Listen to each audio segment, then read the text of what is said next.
Secret French Recipes of Sophie Valroux. I am doing a reading for you today, and I thought, how fun would it be if I did the reading at an actual chateau? So I'm here at Chateau du Gaudin in the Ariège region of France, and I'm in the kitchen. Voila. Here I go. I'm reading a partial of chapter 12, the pressure cooker. I just found the recipe for the daube when a young, elegant blonde woman with steely blue eyes walked into the kitchen carrying a basket filled with fresh herbs. The scents of rosemary, thyme, basil, and tarragon infiltrated my nostrils. I wondered how in the world could this woman garden in kitten heels while keeping her nails manicured and her hair perfectly coiffed in a lacquered French twist. She eyed me up and down and locking onto my ripped jeans. I see the prodigal granddaughter has returned. I was expecting French, not English, to come out of her mouth. I also wasn't expecting to be insulted. After Remy, the odd whispers of the waitstaff, and now this woman's attitude, it seemed, aside from Clotilde and my grandmère, was all too thrilled I was back. "I'm Sophie," I was about to say. "Nice to meet you," when she cut me off.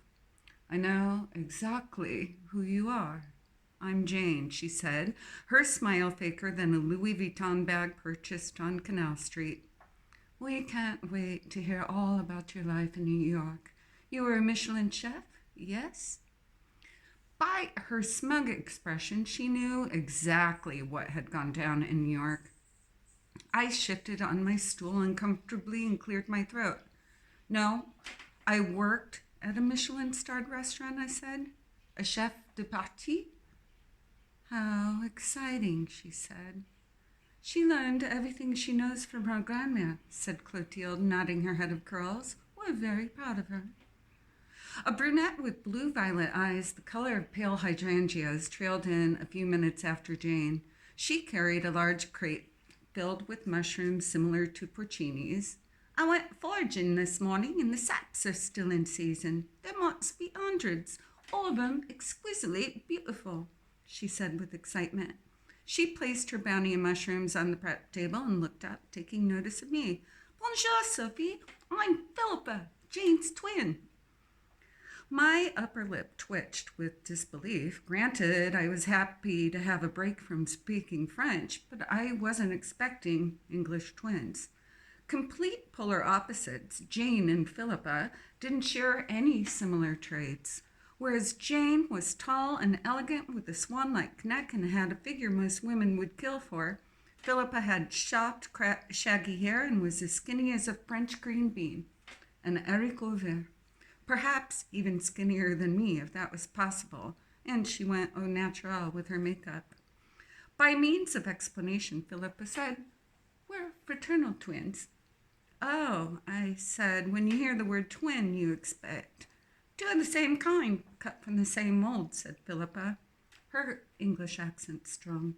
"Nobody ever believes us when we tell them." "Well, nice to meet you," I said with a pause. "If you don't mind me asking, where are you from?" "Bilberry, England. Ever hear of it?" said Philippa. "Sorry," I said, "I haven't." "No worries. Not many people have. It's lovely, located on a river, and in many ways it reminds me a lot of Champère." "How long have you been working at the chateau?" I asked, my curiosity piqued.